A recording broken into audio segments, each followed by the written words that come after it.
Assalamualaikum. Salam satu hobi teman-teman sahabat Reza Ornamental Fish di mana aja berada. Seperti biasa kewajiban rutinitas karantina ikan hias yang baru datang tentunya sebelum kita masukkan ke tank pemeliharaan atau tank karantina.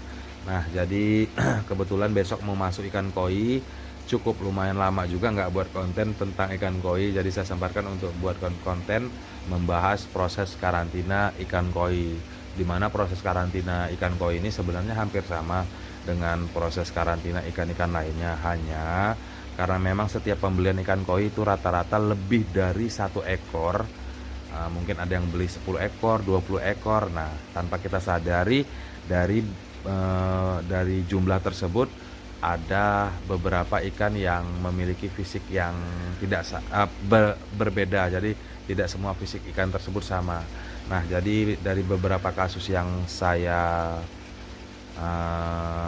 alami selama ini, jadi saya kategorikan proses karantina ikan yang baru datang itu menjadi 3 kategori. Jadi 3 kategori nanti akan saya jelaskan semua. Yang pertamanya masih seperti biasa saya jelaskan dahulu, media untuk proses karantina itu umum, biasa, itu bisa di kolam seperti ini. Ini memang sengaja kolam ini saya gunakan untuk proses karantina ikan-ikan besar, atau mungkin teman-teman di rumah nggak punya seperti ini, mungkin di akuarium pun bisa juga seperti itu.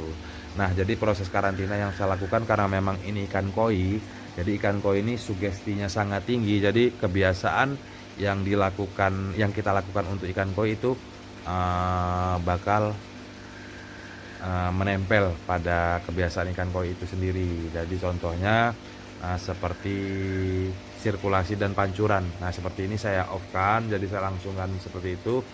Jadi guna nantinya agak sedikit memudahkan kita. Jadi misalnya ada pancuran tiba-tiba mati lampu, tiba-tiba pancuran tidak hidup, itu otomatis biasanya ikan itu pada pingsan atau geletak-geletak seperti itu, bahkan sampai mati. Nah ini tetap aerasi tetap kita perlukan semaksimal mungkin demi menjaga kualitas oksigen larut di dalam air. Nah jadi mungkin teman-teman ada pertanyaan lain di bawah, mungkin bisa teman-teman pertanyakan, karena memang ajang silaturahmi saja, mengisi waktu luang saya pribadi. Mudah-mudahan bermanfaat tentunya buat teman-teman semua, terutama para penghobi barunya. Nah jadi sedikit tip lagi tambahan, sedikit tip mungkin buat teman-teman di rumah, berbagi wawasan tentunya. Sebelum membeli ikan koi itu sangat disarankan minta karantinakan dahulu sebelum pengiriman. Terus proses garansi ikan itu juga harus diperjelas dahulu.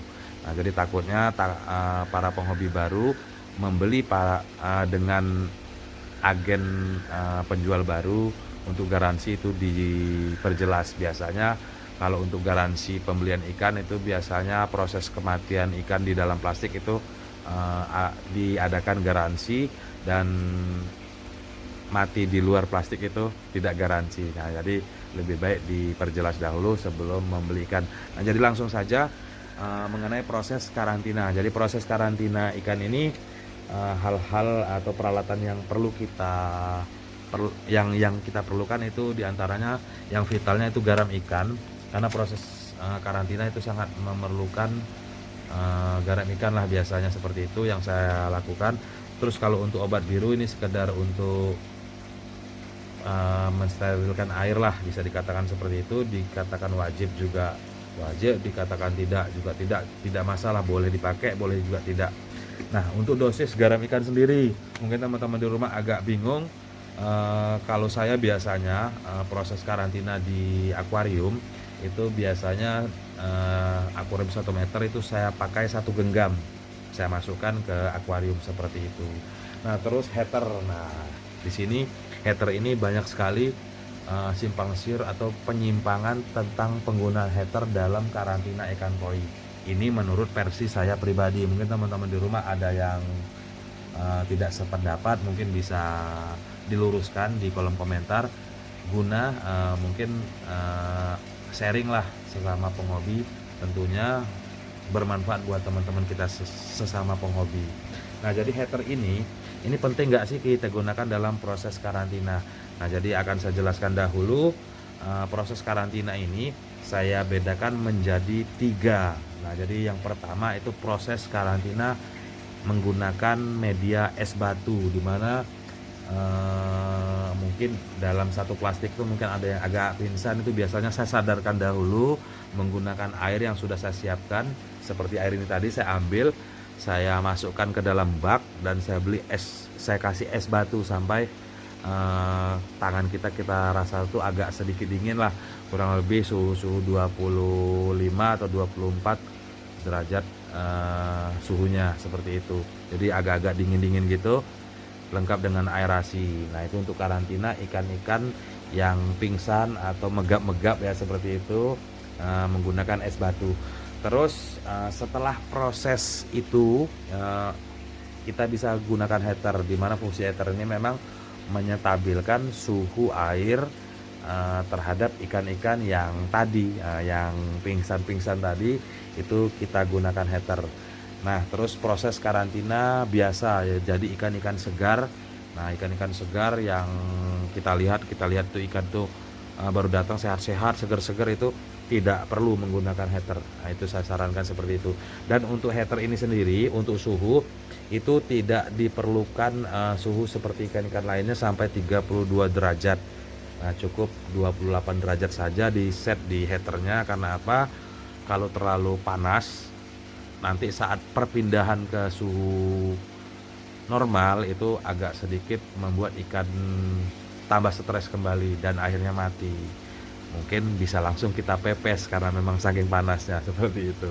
Nah, jadi untuk menggunakan heater itu cukup 28 saja, karena memang diperlukan kestabilan suhu ruangan dari proses karantinanya. Nah, terus apa lagi nih?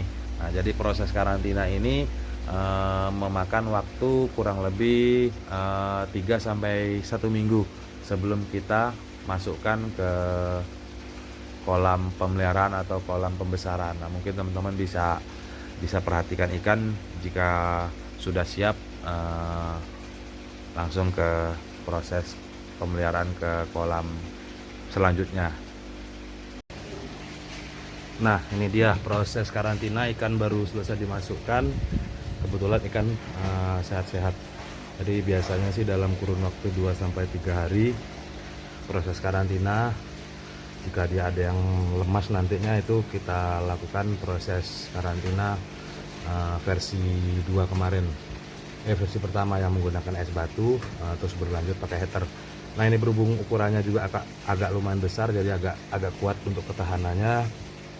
Nah, seperti ini. Dan pastikan jika teman-teman karantina, atas agak ditutup sedikit, karena biasanya dia penyesuaian suhu baru sering melompat. Nah, seperti ini. Nah, ini teman-teman.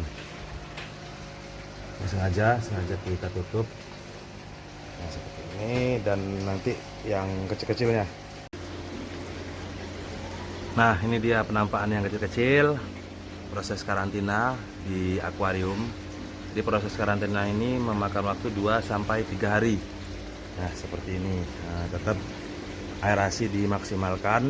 Nanti kalau memang sudah memungkinkan bisa kita angkat, karena memang biasanya itu baru masuk ke dalam tank karantina itu pada sehat-sehat semua. Dalam proses kedua ketiga hari itu biasanya pasti ada yang tahap-tahap karantina, yang kedua, yang pertama dan kedua yang saya jelaskan sebelumnya, menggunakan es batu dan menggunakan heater. Nah, seperti itu pada dasarnya. Di sini tujuan saya silaturahmi pada teman-teman semua para penghobi koi, yang selanjutnya berbagi pengetahuan tentunya yang saya lakukan selama ini. Mudah-mudahan bermanfaat, sama-sama melestarikan dan bertujuan menanggulangi kematian pada si ikan itu sendiri dalam skala pemeliharaan kita. Oke, sekitar seperti itu. Jadi kurang lebihnya terima kasih dan minta maaf. Salam satu hobi, salam Reza Ornamental Fish.